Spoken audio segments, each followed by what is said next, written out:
ये कहानी है एक ऐसे घर की जिसके अंदर एक आदमी ने अपनी स्टेप डॉटर के साथ शादी कर ली और बाद में उसी स्टेप डॉटर ने उस इंसान को जान से मार दिया।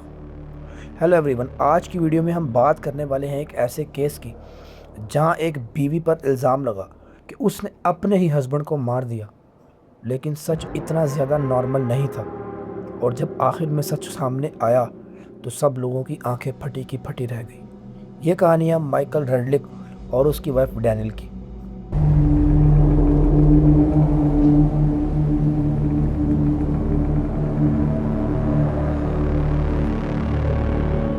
12 जनवरी 2019 फ्लोरिडा यूएसए के अंदर सुबह एक 911 कॉल आती है।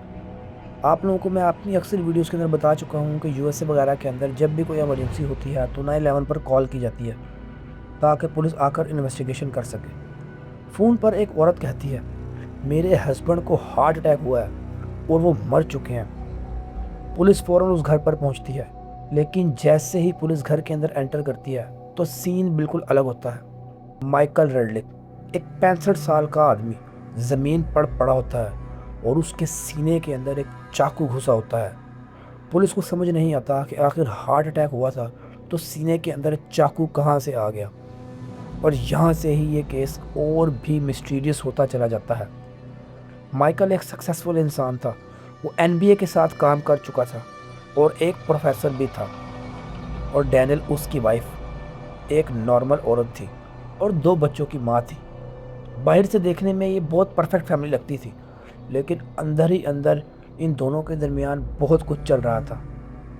जैसा कि मैंने आप लोगों को वीडियो के शुरू में बताया कि एक इंसान जिसने अपनी स्टेप डॉटर से ही शादी कर ली। बेसिकली इस रिलेशनशिप की सबसे शॉकिंग बात ही ये थी। माइकल पहले डैनियल का स्टेप फादर था। जी हाँ, माइकल डैनियल का स्टेप फादर था और बाद में इन दोनों ने आपस में ही शादी कर ली। स्टार्ट में तो इनकी लाइफ काफ़ी अच्छी चल रही थी, लेकिन आहिस्ता आहिस्ता इनकी लाइफ के अंदर प्रॉब्लम्स आना शुरू हो गई। माइकल एक बिजनेसमैन था, लेकिन उसको काम का बहुत ज़्यादा स्ट्रेस रहता था। इसी वजह से वो बहुत ज़्यादा शराब पीने लगा था। और जब वो शराब पीकर घर में आता था तो घर में लड़ाई हो जाती थी। कभी छोटी बात पर झगड़ा और कभी गुस्सा, और कभी कभी ये लड़ाई वायलेंस में बदल जाती थी। दोनों एक दूसरे के ऊपर हाथ उठाना शुरू कर देते थे। डैनियल ने बताया कि माइकल कई बार उसके ऊपर बहुत दफ़ा हाथ उठा चुका था। एक बार उसने उसे इतना ज़ोर से थप्पड़ मारा था कि उसका दांत टूट गया था, और एक बार तो माइकल ने डैनियल का गला दबा दिया था, और एक बार तो गाड़ी से उसको मारने की कोशिश भी की थी। लेकिन इतनी सब चीज़ों के बावजूद भी डैनियल ने कभी पुलिस को क्यों नहीं सच बताया था? वो हमेशा क्यों चुप रही? क्या वो उससे प्यार करती थी या फिर सिर्फ डर की ज़िंदगी जी रही थी? साल गुजरते गए, इनकी लाइफ में और बहुत प्रॉब्लम्स आती रही। माइकल के अफेयर्स भी सामने आए और डैनियल भी अब इमोशनली डिस्टर्ब होने लगी थी। और अब उनका घर एक टॉक्सिक जगह बन चुका था, जहाँ हर वक्त लड़ाई झगड़ा गाली गलौज और वॉयलेंस रहता था। और फिर फाइनली आती है वो रात, 11 जनवरी 2019।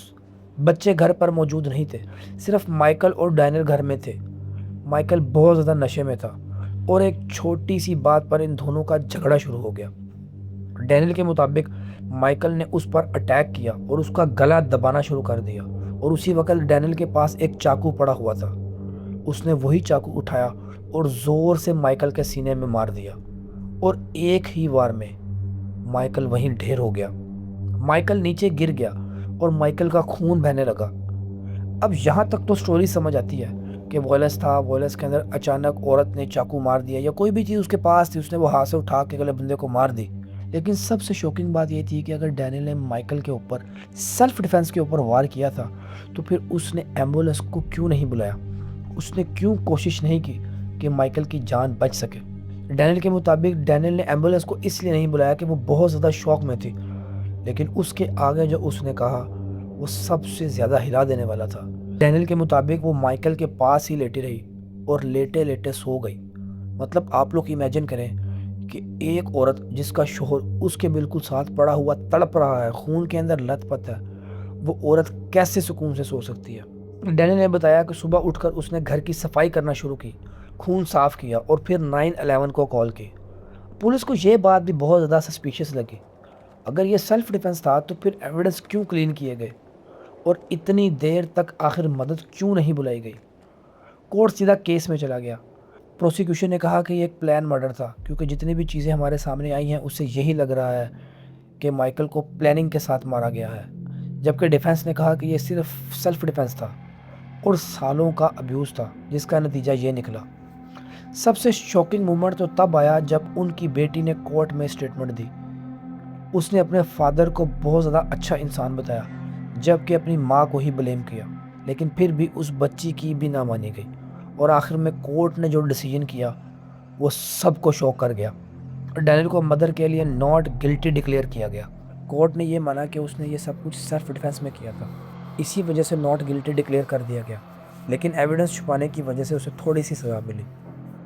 आज भी बहुत ज़्यादा लोग कंफ्यूज हैं कि आखिर सच क्या था। क्या डैनियल विक्टिम थी या किलर, या वो सच में डर में रह रही थी, या सब कुछ एक प्लान था? वेल दोस्तों, आप लोगों का इस बारे में क्या ख्याल है?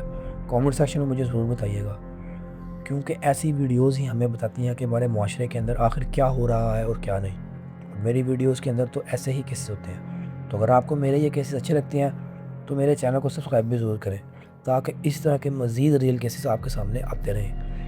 अपना बहुत ज़्यादा ख्याल रखें। अल्लाह हाफ़िज़।